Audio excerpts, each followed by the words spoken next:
તો હેલો મિત્રો, કેમ છો બધા? મજામાં જશો તમે બધા, બરોબર ને? તો અમે ને વિદિશાબેન આજ તો ભાઈ સોંદેડા મેળો કરવા ભાગ્યા હતા. કેમ કે આજે તો સાયતમ હતી, એટલે ભાઈને ગૌતી મેળો કરવા નીકળી ગયા હતા. કાંઈ ઘટે નહીં એવા. તો ભાઈ મેળામાં પહોંચી ગયા હતા. સોંદેડા ગામ, કેશોદ તાલુકાનું સોંદેડા ગામ છે ભાઈ આ.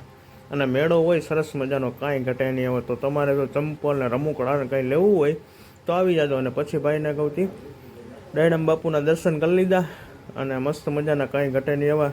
અને અહીંયા પણ ધૂન પણ હાલતી હતી, તો મસ્ત મજાની ધૂન પણ હાલતી હતી. અને એની સેવા કરતા હતા એ ડાયરામ બાપુ અને બધાની દર્શન કરીને આપણે તો નીકળી ગયા હતા. ને પછી વિદિશાબેનના બેહડા હતા ચકડોરમાં, ભાઈને કહું કાંઈ ઘટે નહીં એવા. જો તો વિદિશાબેન કે મારે નથી બેહવું એ કે. અરે મેં કીધું મજા લેન બેન. પછી અહીંયા મંદિર આવી ગયા હતા, તીતડામાનું મંદિર છે. અને ભાઈને કહું પછી આવી ગયા હતા ઘરે. તો આવું સુખ ગાડી લઈ લીધી હતી મારા વિદિશાબેને હો.